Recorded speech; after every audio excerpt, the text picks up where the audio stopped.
राहुल गांधी शर्म करो, शर्म करो, शर्म करो, राहुल गांधी शर्म करो, शर्म करो, शर्म करो। आज जब संविधान हाथ में लेकर राहुल गांधी कहते हैं संविधान बचाना है, तो उनको आईने दिखाने की आवश्यकता है। जो सबसे ज्यादा संविधान की दुहाइयां देते हैं, तो उनको इस बात की भी जिम्मेदारियां लेनी चाहिए कि जो वो अपनी दादी के, अपने पिताजी के नाम पर जो है वो वोट बटोरते हैं, तो उनके किए गए कारनामों की भी क्या वो जिम्मेदारी लेते हैं।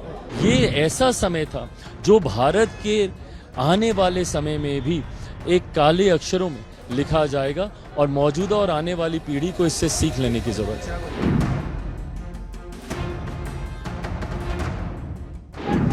लगाने वाले शर्म करो, शर्म करो, शर्म करो।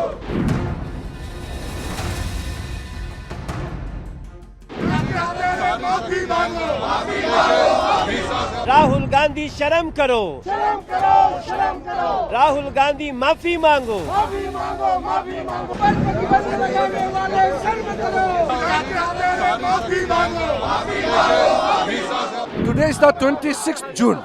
On this day, on 26th June 1975, early morning 6 a.m., then Prime Minister Srimati Indira Gandhi called emergency cabinet meeting and ratified post facto the single decision. Prime Minister took the decision alone.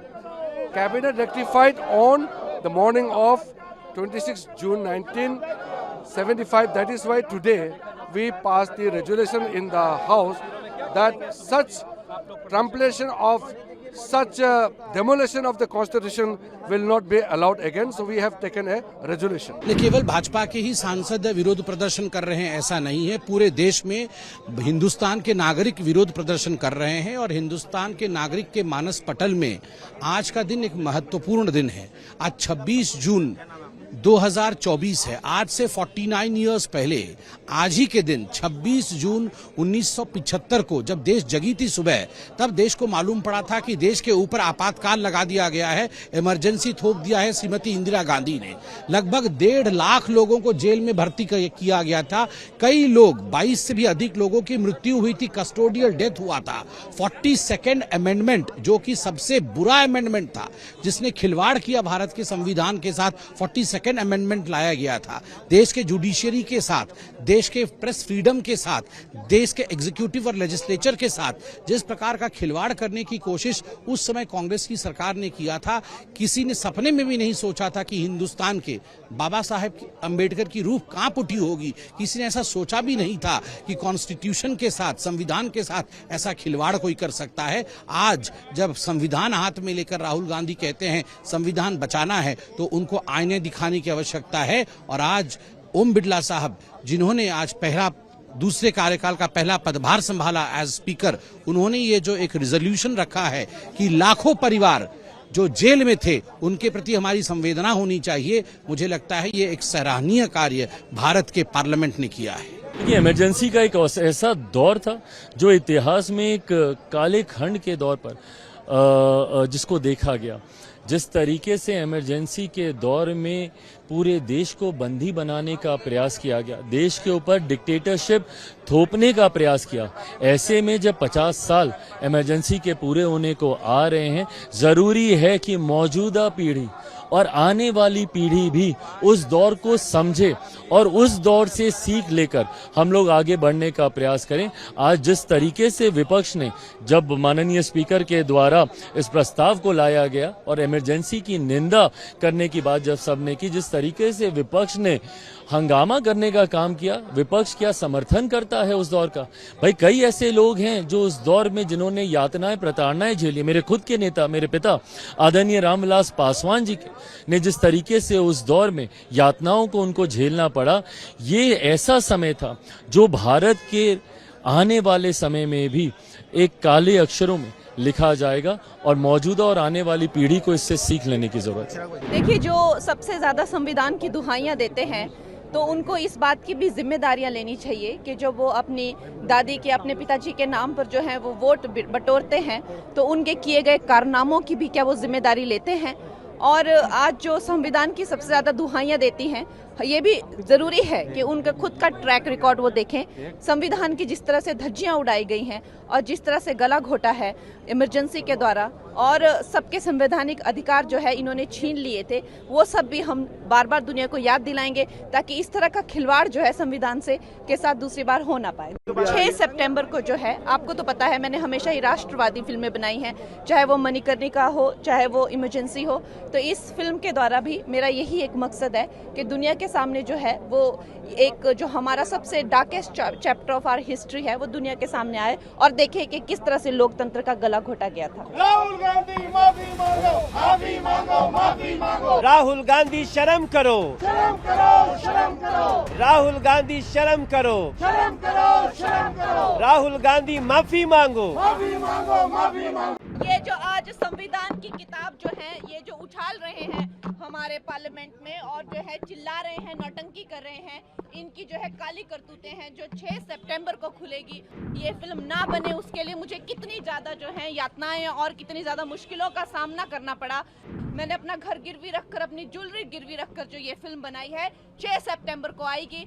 ये film जहाँ जहाँ जो इन लोगों ने खुद, राजीव गांधी ने जो book launch की है और जो पूरा मुझे जो है ऑथेंटिक मटेरियल इनकी फैमिली से जो मिला है उस पर मैंने ये किताब बनाई है। 6 सितंबर को इमरजेंसी जो रिलीज हो रही है इनकी सारे काले चिट्ठे खोलेगी। ये जो आज संविधान की किताब जो है ये जो उछाल रहे हैं हमारे पार्लियामेंट में और जो है चिल्ला रहे हैं, नौटंकी कर रहे हैं, इनकी जो है काली करतूतें हैं जो 6 सितंबर को खुलेगी। और ये सब जानते हैं कि इस फिल्म को, ये फिल्म ना बने उसके लिए मुझे कितनी ज्यादा जो है यातनाएं और कितनी ज्यादा मुश्किलों का सामना करना पड़ा।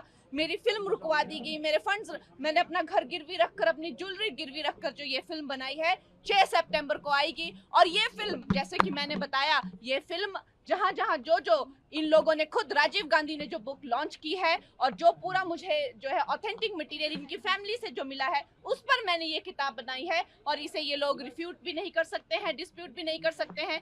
इसीलिए 6 सितंबर को इमरजेंसी जो रिलीज हो रही है इनकी सारे काले चिट्ठे खोलेगी। Congratulate you on behalf of my party, लोक जनशक्ति पार्टी रामविलास। सर, हम लोगों को बहुत खुशी है आपको पुनः इस चेयर पर देखकर। 18वीं लोकसभा में जिस तरीके से पुनः आपको ये जिम्मेदारी मिली है, हम सबका सर 17वीं लोकसभा का एक अपना अनुभव है। उस वक्त जिस तरीके से आपने महिलाओं को और युवाओं को, ऐसे सांसद जो पहली बार चुनकर आए, सर उनको आपने प्रोत्साहित करने का काम किया, सामने से आपने उनको मौका देने का काम किया। सर, इस बार मेरी पार्टी में भी महिलाओं और युवाओं की तादाद है, उम्मीद मैं यही रखूंगा कि उनको भी आप उसी तरीके से मौका देंगे। मेरे नेता, मेरे पिता आदरणीय रामविलास पासवान जी के विचारों को लेकर हमारी पार्टी आगे बढ़ने का काम कर रही है। आपने पिछले 5 साल में सर इन तमाम विचारों को इस सदन में रखने का मौका दिया और इस बात को सर कहने में मुझे कतई कोई संकोच नहीं है कि आपके द्वारा जो फैसले पिछले 5 सालों में लिए गए उसने संविधान की मर्यादा को बढ़ाने का काम किया और लोकतंत्र को और मजबूती देने का काम किया। सर, हम लोग चुनाव बाहर लड़कर आ गए हैं। मैं तमाम साथियों से यही आग्रह करूंगा कि जहां चुनाव लड़ना था हम लोग लड़ चुके हैं।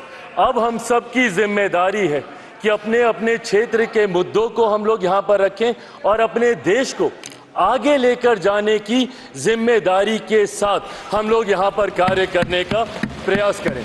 सर, आज सिर्फ आपको बधाई देने के उद्देश्य से हम लोग खड़े हुए हैं, पर हाँ, कई बार जब विपक्ष के द्वारा कई बातें कही जाती हैं, मैं इतना भी मैं ज़रूर आग्रह करूंगा कि जब एक उंगली आप किसी की तरफ उठाते हैं तो बाकी उंगलियां आपकी तरफ उठती हैं।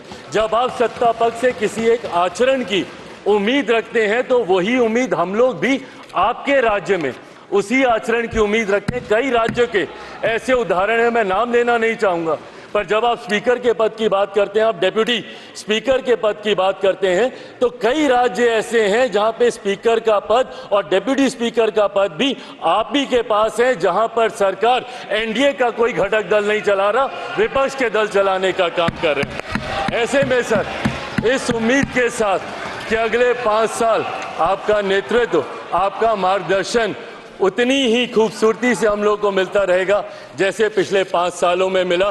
मैं एक बार फिर से अपनी पार्टी की तरफ से, लोक जनशक्ति पार्टी रामविलास की तरफ से आपका पुनः स्वागत करता हूं। पिछले 5 साल के लिए आपको बधाई देता हूं और अगले 5 साल के लिए आपको शुभकामनाएं देता हूं। धन्यवाद सर। शिवसेना के लोग कह रहे हैं कि आपने का स्वीट मांगा महाराष्ट्र। नहीं, ऐसा कुछ नहीं है, ये बिल्कुल अफवाह है।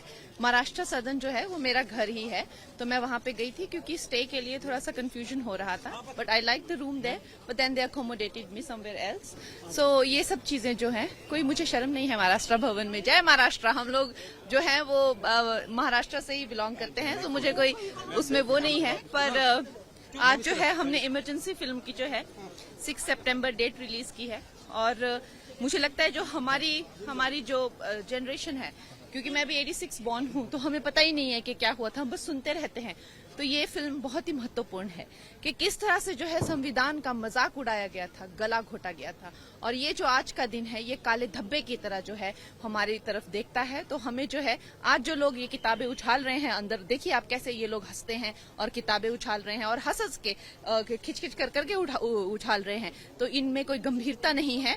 ये इन लोगों ने पहले भी संविधान को लेकर जो अफवाहें फैलाई, उसके करके जो है इन लोगों ने लोगों को भटकाया और भ्रमित किया, और इससे पहले भी इन्होंने संविधान को जो है मजाक बना के रखा है। तो 6 सितंबर को इमरजेंसी फिल्म आ रही है जिसमें इनके सारे काले चिट्ठे खुलेंगे कि एक ये परिवार है जिसने इस देश को जो है बाप दादा की जागीर समझ के रखा हुआ है। चिराग जी, आज जिस तरह से स्पीकर पोस्ट के लिए चुनाव होना है, क्या कहना चाहिए, किस तरह से? देखिए, पहली बात तो खैर स्पीकर किसी पक्ष का या किसी दल के नहीं होते, वो पूरे सदन के होते हैं। सत्ता पक्ष हो, विपक्ष हो, सबके होते हैं। ऐसे में सर्वसहमति से इनका चुनाव होना चाहिए, ऐसी एक परंपरा रही है। आजादी के बाद से अक्सर हम लोगों ने देखा है कि इसी परंपरा का सत्ता पक्ष विपक्ष निर्वहन करते हुए सर्वसहमति से स्पीकर को चुना जाता है। बट बहरहाल विपक्ष की जिद की वजह से एक ऐसी परिस्थिति सामने आई, और विपक्ष पूरी तरीके से जानता है कि ना उनके पास संख्या है, ना उनके पास वो आंकड़े हैं जिससे वो अपने प्रत्याशियों को जिता पाए। बट बहरहाल जहां एक तरफ आदरणीय ओम बिरला जी की जीत सुनिश्चित है, हम लोग इस बात को भी मानते हैं कि उनकी तरफ के भी कई लोग ऐसे हैं जो हम लोग के पक्ष में मतदान करेंगे, जो कि इस सोच के खिलाफ हैं जहां पे इन लोगों ने स्पीकर के पद तक को चुनाव के क्षेत्र में लेके जाने की सोच रखी। इंडिया ब्लॉक की तरफ से भी होना है, लेकिन उधर इंडिया ब्लॉक में देखने को आया है कि अभिषेक बनर्जी टीएमसी जो है वो सपोर्ट की है, बट इंडिया ब्लॉक उनका कहना है कि हमसे कोई संपर्क नहीं किया गया था जब स्पीकर का इन लोगों ने अनाउंसमेंट किया था। भाई, अब कल आपने तस्वीरें ही अपने में बयां करती है, जहां एक तरफ हम लोग गए थे नामांकन के लिए, वहीं दूसरी तरफ विपक्ष गए थे नामांकन के लिए। हम लोग के साथ पूरा एनडीए एकजुट दिख रहा था।